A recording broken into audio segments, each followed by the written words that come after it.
এক গ্রামে ফাতেমা নামে একটি ছোট মেয়ে বাস করত। তার বাবা মা খুবই গরিব ছিলেন, কিন্তু তারা ছিলেন সৎ ও ধার্মিক মানুষ। ফাতেমা ছিল খুবই মেধাবী এবং মিষ্টি স্বভাবের। একদিন ফাতেমার মা বললেন, ফাতেমা, আজকে আমাদের গায়ে নতুন জামা নেই, কিন্তু আমাদের কাছে অনেক মূল্যবান কিছু আছে, আর তা হল আমাদের ঈমান ও সত্য। তুমি কখনো মিথ্যা বলো না। ফাতেমা মা বাবার কথা মনে রেখে প্রতিদিন স্কুলে যেত এবং সবসময় সত্য কথা বলত।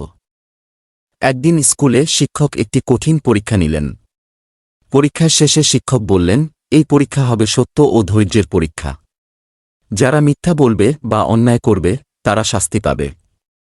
ফাতেমা পরীক্ষা দিল এবং সব উত্তর সঠিকভাবে লিখল, কিন্তু তার বন্ধু রাফি মিথ্যা বলল এবং অন্যের উত্তর নকল করল। পরীক্ষার শেষে শিক্ষক সব খাতা দেখলেন এবং যারা সত্য বলেছিল তাদের পুরস্কৃত করলেন। ফাতেমা পুরস্কার পেল এবং রাফি শাস্তি পেল।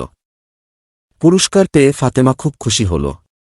সে বুঝতে পারল সত্য বলার মাধ্যমে আল্লাহ তার জীবনে বরকত দিয়েছেন।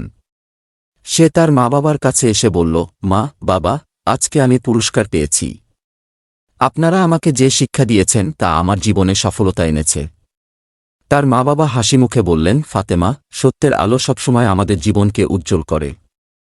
তুমি সবসময় সত্য বলবে এবং অন্যদেরও সত্যের পথে চলতে উৎসাহিত করবে। ফাতেমা প্রতিজ্ঞা করল যে সে সবসময় সত্য বলবে এবং তার চারপাশে সত্যের আলো ছড়াবে। সেই গ্রামের সবাই ফাতেমাকে ভালোবাসতে শুরু করল এবং তার কাছ থেকে শিক্ষা নিল। তো ছোট্ট বন্ধুরা, আজকের ভিডিও এই পর্যন্তই। দেখা হবে নতুন কোনো ভিডিও নিয়ে।